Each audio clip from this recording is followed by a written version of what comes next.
2 hari sudah Wali Paidi terbaring koma. Peluru bersarang di dadanya, kata saksi. Polisi gadungan menembaknya lalu menghilang. Tapi saat tim dokter membedah dada itu, pelurunya raib, tak ditemukan. Tak ada logika medis yang bisa menjelaskannya. Sudah dijahit, tapi pelurunya tak ada, ucap dokter masih kebingungan. Di ruang ICU, Yik Lukman duduk tegang. Tubuh Wali Paidi tampak lemah, hanya bibirnya yang kadang bergerak lirih. Di tengah keheningan itu, seorang lelaki tua tiba-tiba muncul. Jubahnya lusuh, tongkat kayunya diketuk pelan di lantai keramik. Sudah, Paidi tidak mati. Ia hanya sedang dibersihkan hatinya oleh Nabi Khidzir dari penyakit-penyakit hati.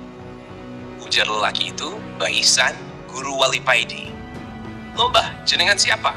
Yang nembak itu bukan Nabi Khidzir, tapi polisi, kata Yik Lukman bingung. Ra penting aku sopo. Yang penting biarkan dia koma 40 hari. Itu waktu yang cukup. Daripada aku yang bedil, mending polisi gadungan itu saja. Lo maksudnya?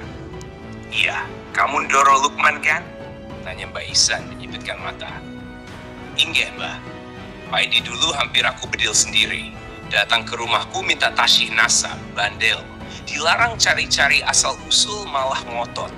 Aku sampai ganti baju tentara, pura-pura keras biar dia mundur. Segitunya Mbah? Ngapain nguber-nguber nasab? Emangnya nasab bikin orang jadi baik? Tidak, Paidi itu bisa selamat justru kalau meniru akhlak Nabi Muhammad, bukan sibuk menyambung darahnya ke Nabi. Yik Lukman diam, tapi batinnya bergetar. Apakah ini sindiran halus untuknya? Mbah Ihsan terkekeh. Ora nyindir, tapi pas, cocok karo kahananmu. Wali Paidi tetap terbaring, koma.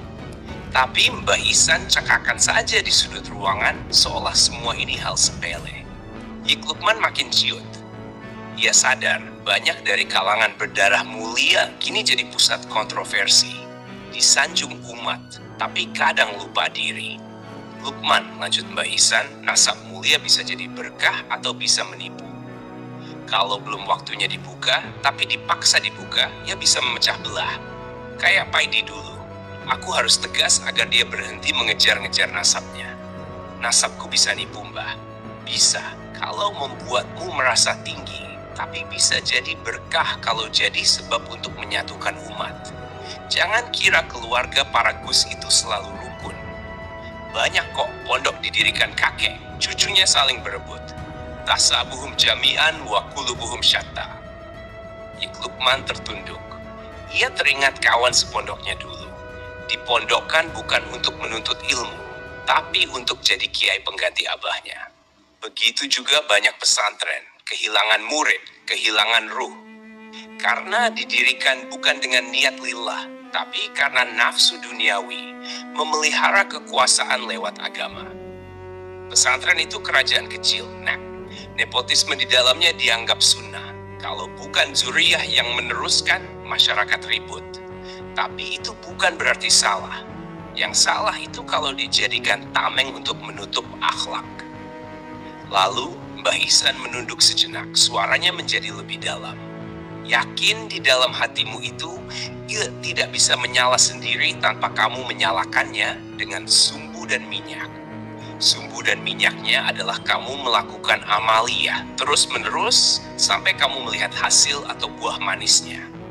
Ketika kamu melihat buah itu, itulah ainul yakin, keyakinan dari mata batin.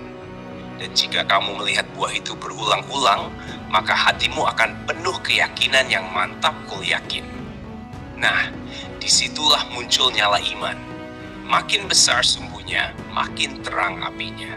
Dan cahaya itu tak hanya menerangi dirimu, tapi juga orang-orang di sekitarmu. Kamu tak perlu berusaha menerangi mereka. Mereka akan merasakannya sendiri. Sunyi mengiringi kalimat itu. Yik Lukman merasakan sesuatu yang belum pernah ia rasakan sebelumnya. Malu, sekaligus tercerahkan. Mbah Ihsan menatapnya lembut, lalu menyerahkan secarik kertas kecil. Beri ini ke Paidi saat dia bangun nanti. Yik Lukman membuka kertas itu. Tertulis, arah nafsaka 'anit tadbir, istirahatkan dirimu dari mengatur kehendak Allah. Dek! Dada Yik Lukman terasa dihentak. Ia tahu betul kalimat itu berasal dari Hikam Ibn Athaillah. Sering dibaca, tapi baru kali ini terasa menohok. Sayang, saat ia menoleh, Mbah Ihsan sudah tak ada. Hanya sunyi malam yang tersisa. Dan di atas ranjang ICU, Wali Paidi masih lemas dalam komanya. Tapi bibirnya bergerak pelan, menggumam lirih, berulang-ulang, Syalla Allah ala Muhammad.